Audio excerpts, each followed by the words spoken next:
En dan is het een gewone novemberdag. Donker, bedoel ik maar bewolkt.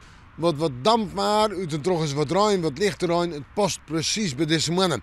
Maar er zit wel een positieve ontwikkeling aan te komen. En dat is een hege drukgebied op het verslaan van Europa. Wat u stak een beetje droeg waarbrengen met. En ik de zinnen. Maar die zinnen is nog altijd de zwierigheid. Want als je dan mist had, dan gaat dat samenroer in bewolking. En in november lost dan die bewolking maar stadig gewoon op. Of hier en dan net. Ik ga nu van de verwachting die nu komt.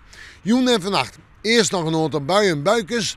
Later vannacht de opklarings. 6 tot 8 graden. Zuid-zuidwestenwind. Zwak of matig op het Versteloon. En vrij krachtig in het kustgebied. Morgen dag. Bewolking, maar ik wil zinnen. En een temperatuur om de beide halve graden heen. Ja, de wind die komt uit west tot zuidwest waaien. En die zal matig en vrij krachtig wezen. Dan de joentijd en de nacht komen ze op mist. En dan het vooruitzicht. Op maandag, dinsdag en woensdag droeg waar. Met tijden zinnen, met tijden bewolking. In de nachten komen ze op mist.